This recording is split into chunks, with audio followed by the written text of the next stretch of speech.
Okay. Oh, well, it is I, the host, back again as promised because I wanted to go through this second part of the Gold Key comics. In fact, I want to go through all the Gold Key comics, the Planet of No Return, part two.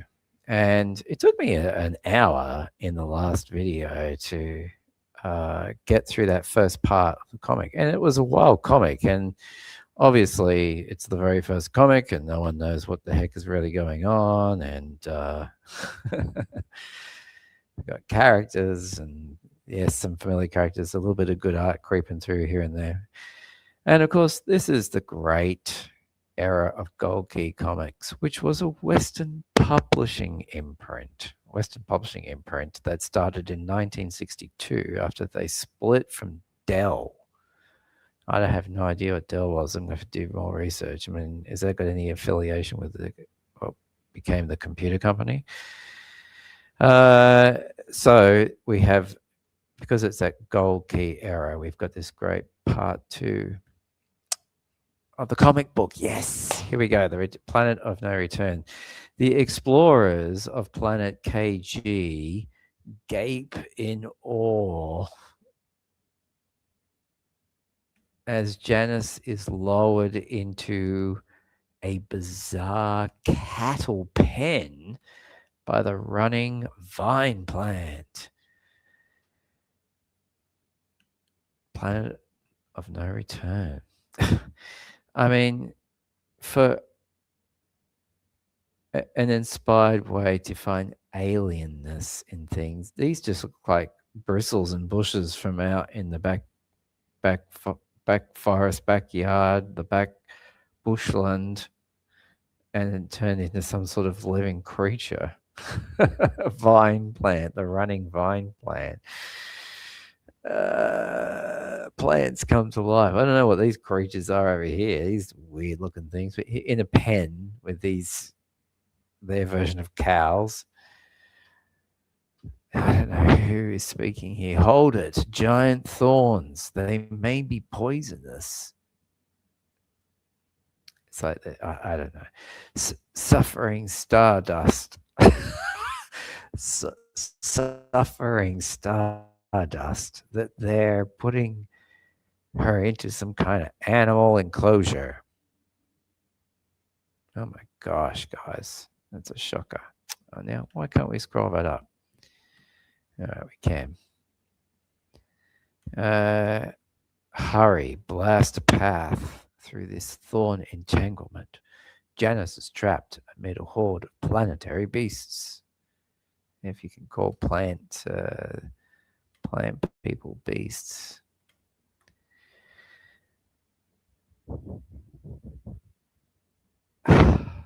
I just some of the language in this. That's a big enough hole. Let's move. Zap, zap. Oh, I promised to get sound effects, didn't I? I've got to do that. I'm still getting used to driving the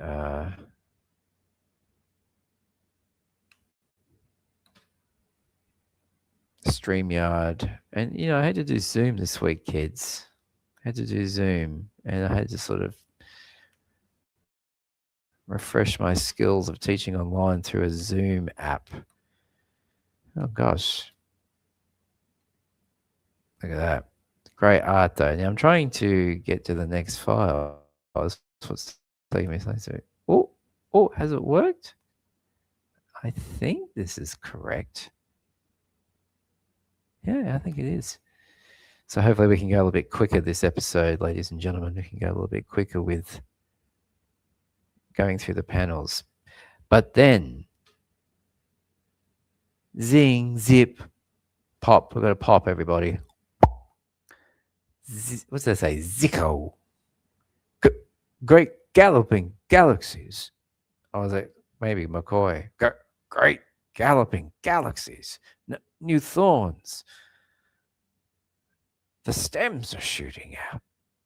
Fresh thorns. Oh, my Lord. There's thorns. popping out. Thorns. I mean, this is so. I mean, it's great. It's generic. So generic. It sounds like Lost in Space with the great galloping galaxies and suffering stardust. And what's going on here? Again, the trio triggers their weapons, and it's no use. Some incredible plant chemistry is regenerating new growths as fast as the former ones die. It's the Borg. A protective device to guard the animal enclosure. Oh my goodness, that is. Maybe there's a break in the thorn fence, an entrance. Oh, maybe there's a break in the thorn fence, an entrance of some kind that we can get through. Suddenly, oh my gosh, I sound like I have a speech impediment on that one. Suddenly, hold up. The beast creatures on grazing grounds like cattle and those rolling tumble type. No, I read that wrong. And those rolling tumbleweed type plants. Well, why? They're acting as sheepdogs. Oh my goodness. The tumbleweeds are acting as sheepdogs to these beast creatures. This week on Star Trek. Ah. All right. Good luck. Here we go. Oh. Come on, guys. Even the physical media, when you were reading it the first time, this looked fantastic, huh? Did it not? Got some sort of sound effect there for the beast creatures. It goes. Is that right? Kirk says, "Look at that. The rolling plants are making sounds, herding the beasts like cowhands with cattle." Okay, it's supposed to be a bit like a whistle.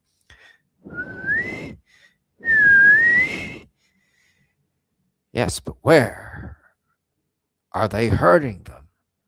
Why? Then, I mean, I have no idea who's saying which speech bubble. Why, it looks like a farmland down there. Rows of systematically growing vegetable type plants. Rows of systematically growing vegetable type plants. Of course, that could be the only answer to a plant civilization. Have a look, guys. These are some alien cows and some tumbleweeds in your first edition of the Gold Key Star Trek adventures. You may think it's corny. I think it's kind of wild and cool. Spock says, no, it's not Spock. It looks like Spock. All right, I'm going to go Kirk on this one. Going on. I don't know. Maybe it's another character altogether. The lower plant life on their social scale are used as fodder, food for the beast creatures, vegetable food. I think that's what that M's. Someone you can correct me in the comment section if I'm completely wrong about that, by the way. So, suffering solar shower. The suffering solar showers. Oh my gosh, what's with all the alliterative? Oh, I don't remember such alliteration in the part one of this story. The suffering solar showers. The vegetables are alive. They're making sounds also. Oh my gosh. What happened? Weren't they trying to fire a hole, just trying to get through them?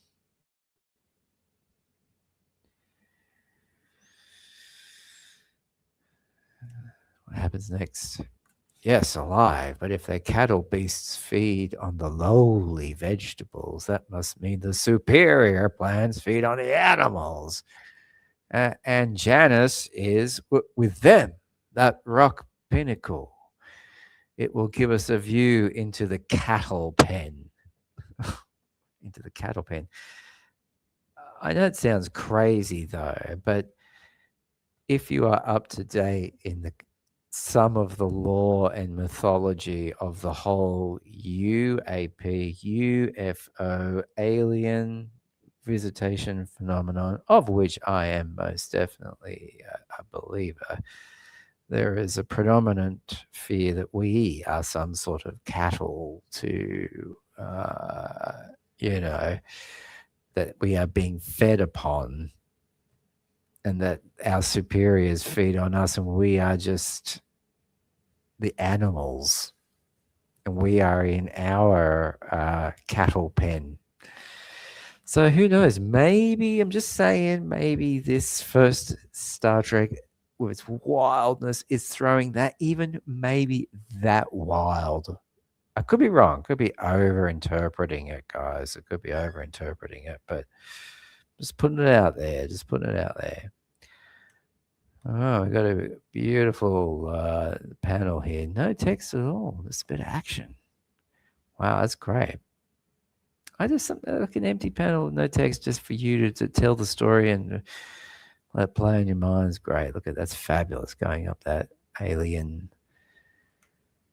pathway, fantastic. Oh, I don't know who this is again. I've got a good shot inside the enclosure from here. Let's see if I can spot Janice. Kirk's powerful stellar binoculars pierce the cattle pen. Oh, so much of a reliance on this word cattle pen. I see her. She's huddled against the thorn barrier beside some sort of chute affair. But so far, she's safe. Poor thing down there. Come on, guys. You've got to get out of there quickly now. Then, great gosh. What is going on here? Is this Flash Gordon? Is this Superman 1950? What is with all of this? This is too much. The editor should maybe have stepped in here. I don't know. Maybe just no one knew the voice of Star Trek yet. That thing's a cattle run. I think the beasts are being led out for slaughter. Well, oh no. Dun, dun, dun. You guys have got to get a move on. You guys have got to get a move on. I got to get some sound effects for this review of these comics. Because finally, after today's review, we can move on to issue number 2, which I'm really curious about. A group of them are being led out now. I'll see what happens to them. And as Captain Kirk observes from afar, I think I should have read that as Kirk. A group of them are being led out now. I'll see what happens to them. And as Kirk observes them from afar through the binoculars, what is going on here? Ooh, easy. You can think of like really sort of gurgly alien sounds, I think, with that one. Slowly, the giant trees lie, massive foliage clumps. Oh, lovely. This is just so delicious to read, isn't it? Then, and this one looks like it's going in its No, I take that back. I forget I'm on YouTube. Beep that out. Beep. I don't know it's eating them. It's eating the beast creatures. Oh, vegetables eat meat. That is really weird to me. While atop the rock pinnacle, is a cattle slaughter. Run. The beasts are being fed to giant trees. And Janice is one of the cattle. We've got to try anything to save her. Yeah, that's right, guys. You gotta. Oh, look at that beautiful shot of the Enterprise. Sorry, but it catches the eye as soon as you turn that page. Does it not, ladies and gentlemen? Does it not? All right, let's have a look here. There is some really cool black and white imagery at the end. But I don't know. I guess we're additional pages in the book, but I can't wait to have another look at. Kirk says, "No, wait, it won't work, Doctor. We'll just destroy ourselves on those thorn guards and sacrifice Janice also." It's quite a cool panel. Coy looking back. Only Mr. Spock on the Enterprise can help Janice now. Hmm. Yay, Spock. Spock, everyone. A few seconds later on the Enterprise, you want a laser beam destruct ray pinpointed for area of 10 yards, but that's almost impossible, Captain Kirk. It's got to be possible, Mr. Spock. If the beam misses by even a foot, it can incinerate Janice as well as the thorn guard fence. Our blast guns aren't strong enough for the job. I see. Oh, hang on. I don't know. I guess that's Kirk. If the beam misses by even a foot, it can incinerate Janice as well as the thorn guard fence. Our blast guns aren't strong enough for the job. I see. Oh. Sorry, guys. I lost my. Oh no, it's the wrong one. Where's my? Oh no! Don't tell me I've lost it. Oh, there it is. Da da da da da da da da. Then it's a life and death shot that must be taken. All right, send me exact readings. If you are a fraction of an inch off, we will fail. Wow, that's a beautiful shot of the Enterprise. Great artwork. Have we pointed out the? Yeah, I think we did in the last episode. Who did the art? I may just have to recall that information up. I just have to do that. Celestial longitude to, what is that? A 2 point? What's going on there? Is that a comma that they've done? What do you think? What's going on there? Celestial longitude 2118, latitude 145.9. Oh. Mm-hmm. Thorn guard fence precisely 10 feet, 6.5 inches deep. Fence 10 feet, 6.5 inches.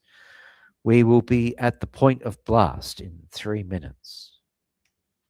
Ah, what did we do? What did we do? Did we lose the page? Okay. Desperately, the trio races towards the laser beam target. Dun, dun, dun, dun, dun, dun, dun, dun, dun. But don't wait for us, Mr. Spock. They may be taking Janice now. Shh, I will not wait, Captain Kirk. There's that lovely, heartless, soulless Spock. We salute you, heartless, soulless Spock. Dun, dun, dun, dun, dun, dun. But I will need precious seconds to compute the Enterprise's precise position relative to target. Wow, that's a great shot. Look at that. But they've kind of, I feel like they've taken an actual existing publicity shot there and have, I don't know, whatever they do. I'm not that good with comics, even though this is in a weird way a comic book show. This is a bit of a comic book show, I suppose. But anyway, niche. All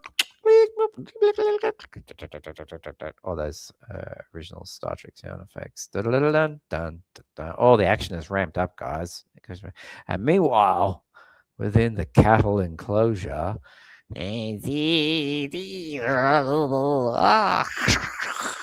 oh God, they think I'm one of their cattle beasts. Got to hold them off.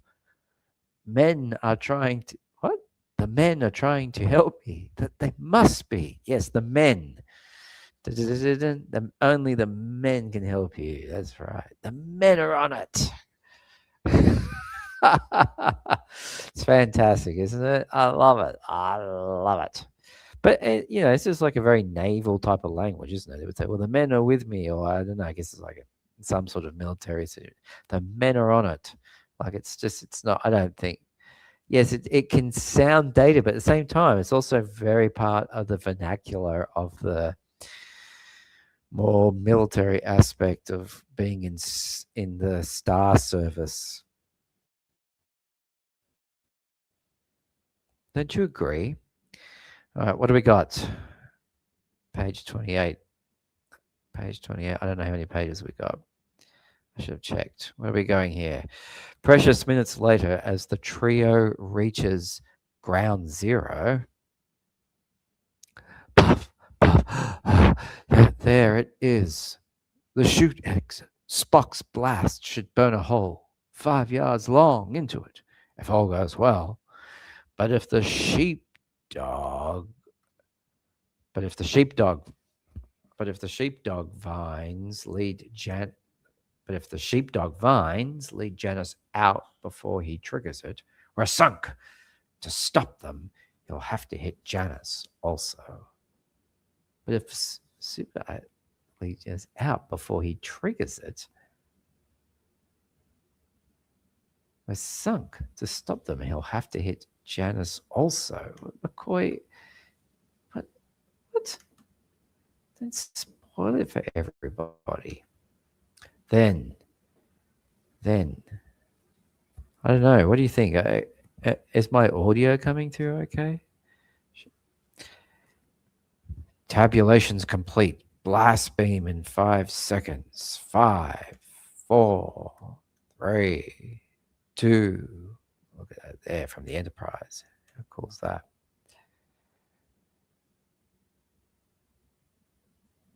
Blast. Pray, guys. Pray. Oh, there is I don't know. Is that Janus? And they're gonna have better. Just pray. Let's just all hope this works. Just a big laser beam from space. Here we go. Wow! Oh, instantly at the speed of light, a beam of searing, penetrating light streaks down from space in an inferno of anguished plant cries. The thorn fence is vaporized, but what? An anguished plant cries. The thorn fence is vaporized. Yeah, well, we can see that there. Look at this. He's like running the. I'm out of here. Bye. Oh, what the hell is going on? On target, but is Janus safe? Hurry. The other cannibal plants are alive. We've got to reach her first. Yeah. Cannibal plants, guys. Cannibal plants is the alien type danger in the first. Maybe there's something deeper going on in addition of the Gold Key Star Treks. Look at that, there's a whole page. As cool as that. But most of it's taken up with this explosion.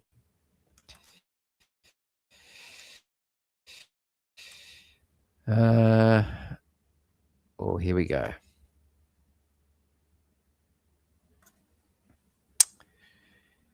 How are we going for time? We're 25 minutes in. Trying to see, make sure it's not as long as the last one. She's dazed, but she isn't burned. Janice. Oh, no. She's dazed, but she isn't burned. Janice, look out. Those tumbleweed things are coming. Uh, oh, she says. That's a great panel. That's cool. It's weird plant creatures. Big laser gun from space. It's buggered them all up. Blast.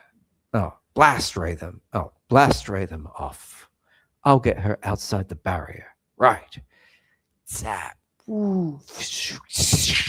That's cool. Look, that's some cool action going on there. Man, Starfleet don't give a flying F sometimes. They'll just, we don't care. We're going to like defend our people. We are the men. But outside the enclosure, safety still eludes them as the giant trees shooting out spore sprays. Oh, the alliteration in this story is off the charts. They're trying to pollute us with them, like they did Hunt. Oh, yes, I remember Hunt. Ethan Hunt. Made me kind of laugh. Now, there we go. That's probably the first panel. It almost feels like this part 2 of the book has been done a little bit after the part 1. And they have a little bit more. But again, it could be just taken from some of the publicity shots, which we will see shortly.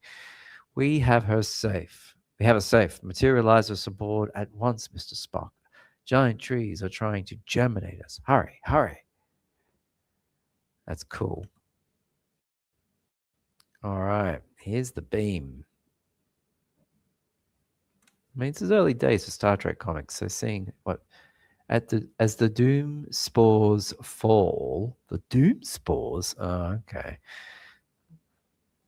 Super deadly spores. The exploring team begins to fade. Okay, it's interesting. Look at that. They are literally just fading. Look like they're ice in snow to me in that panel. Again, maybe because I don't know, there is a little stars and sprockets and things, I guess, around them, isn't there? I mean, but still, I still don't get the impression the artist knew what the beaming effect looked like at this point. What do you guys think? You tell me. Then,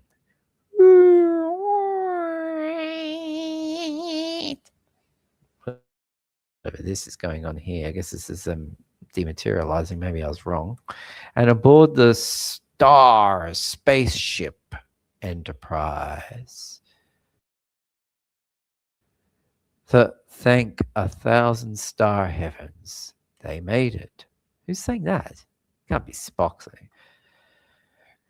Thank 1,000 star heavens they made it. Oh, Mr. Spock, let's get away from this dreadful planet at once, please. Wow, they had to like shoot those with basically a phaser bolt from space, those plant creatures, to get her out of there. Yes, I second that motion. Ooh. No, it cannot be done yet. I have charted what can happen if those giant trees continue to emit spores through the universe. Oh, Spock, do you have to be a spoiler sport? I'm digging this story. I don't know, it's kind of evolved a bit since part 1. Am I wrong? Am I right? I don't know. Oh, there's some cool panels coming up. Look at this one. Wow, I'm liking this part 2 much better. Look at this. That's I like that. Spock telling the story. It's this kind of panel here. It makes me feel it is, yes, televisual. But I can also see it as even being a bit heightened than television, being more cinematic with him kind of leaning in the frame and then the story playing out just below in the lower 3/4 of the frame. Though they may float through space, through centuries, even light years, but someday, somewhere, they can strike other planets. When they do, that victim planet will also become a KG, with killer cannibal plants devouring for food all life upon it. But what is the solution? We must orbit that hideous little globe until all foliage upon it is decimated by our laser beams. Oh, Spock. He ain't screwing around, folks. He ain't screwing around. If he wants an end to all of this, he's going to put an end.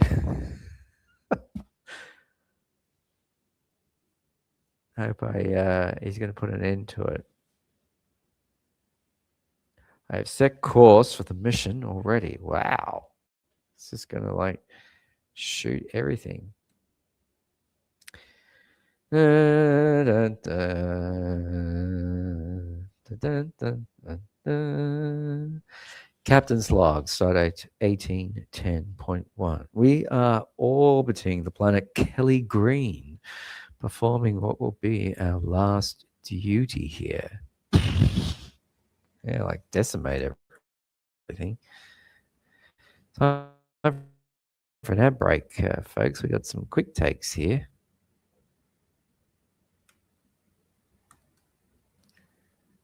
B. I don't know what's going on here. Still at the plant and artificial flowers. Oh. Quick takes. Walrus. Tired. Going to bed. Sleeping. Jar. That's cool. Is that it? Maybe that's the funny part. He's got his teeth in the jar. Bird pops out of egg. Bird's cold. Gets back in egg. Yeah, well. Soldier looks around. Scratches his back. No one's watching. That's cool. Quick takes. I'm not going to read everything here, but this is all about gauze and cool dictionary. The gore. This is the gore, by the way. The gore of India is the largest of the world's wild oxen, standing 6 feet 4 inches tall. Oxen. He ranges to Vietnam.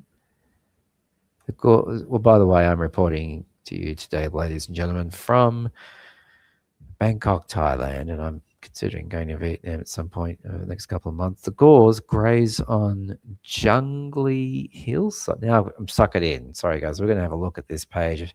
The gores graze on jungly hillsides, and their only enemies are the great cats, which prey on and kill the sick and small calves. Oh, I wonder if this is still true today. Large tiger is no match for a full-grown bull. I don't know. Maybe I'm a bit bored with this now. Anyway, gauze. Oh, look at it. No, let's get out of here. Wow, check out this cool. Where's the rest of the story, by the way? Look at these cool publicity shots. Look at that. That is so cool. Early Star Trek, guys. Look at that.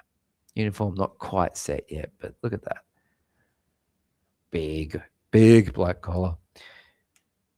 Enterprise and her thousands of crewmen are under the command of Captain James Kirk, a man of exceptional character and ability. He holds the loyalty and confidence of the entire crew. They would willingly follow him to the ends of the universe before their mission is completed. They may have to. That's just like what the authors of this story have pretty much done. Let's say another cool shot. Is that it? Oh, what's going on here? Oh, you don't want to see that. Look at that shot. That's a really cool black and white shot. What happened to the end of this story? Did I miss it?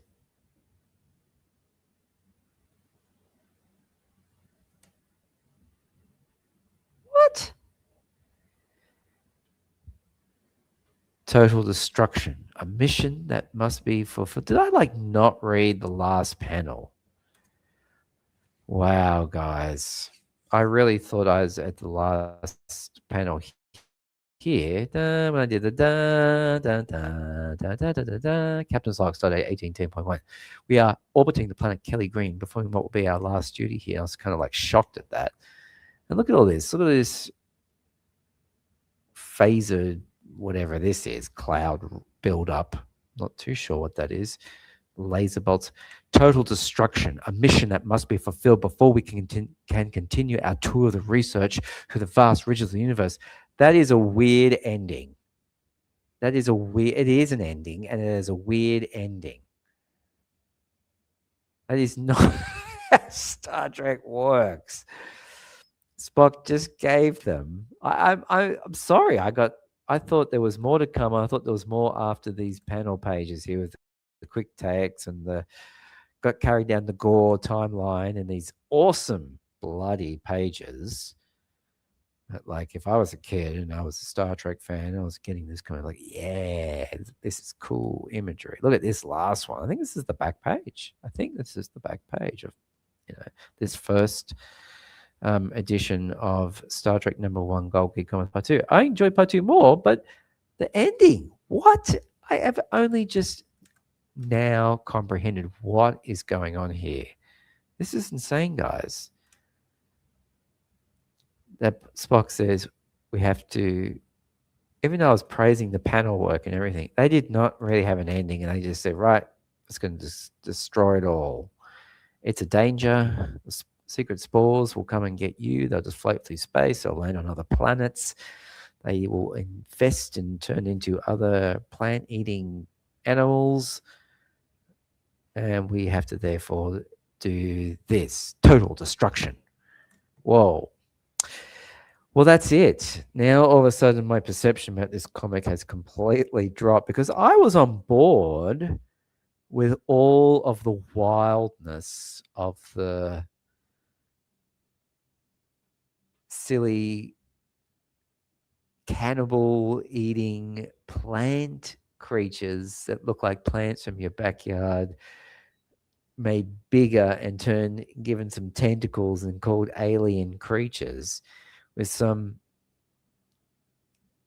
cast members in it. Definitely Kirk was in it, Spock was in it to a degree, McCoy was in it, and some other made up characters in there.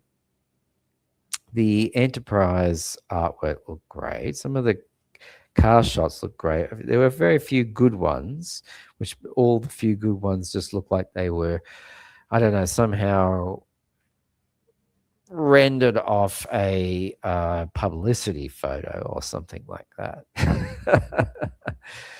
But look, it also, as I mentioned, had that sort of wild, sort of deepest sort of thought about hierarchies of intelligence in the universe. There you go. So that wraps with a wild cut-off ending where a very un-Star Trek and un-Kirk-like and un-Starfleet or space service activity is just to can't allow that. There he is giving the order in his studio microphone prop pipe thing. It's missing its headpiece, giving orders, checking the dials in the engine room there, or some room on the Enterprise, and saying, total destruction. A mission that must be fulfilled before we can continue our tour of research through the vast reaches of the universe. It sounds like Merry Universe, Kirk. Sounds like Merry Universe, Kirk. Wow. I love Gold Key. I love Gold Key Star Trek comics. Well, that's it for this one. We are obviously going to look at issue 2 in the next one. And guys, you got to remind me to get some special effects, some dings, some dongs. I just thought we'd run through today. I think too today it worked well with me having a shared screen with the comic book I could make the panels bigger, basically. Yeah. And yeah, so I hope you enjoyed our closer review, our look. I enjoyed it. It's wild. I'd love to know if anybody out there has actually read this, is familiar with this first issue of the Gold Key Star Trek comic books, because they are wild. They are wild. Don't you agree? Don't you agree? All right, guys, I'm going to end this stream here because I need to check if this audio even worked properly as well. So thanks for watching, and I'll catch you in the next one. Bye.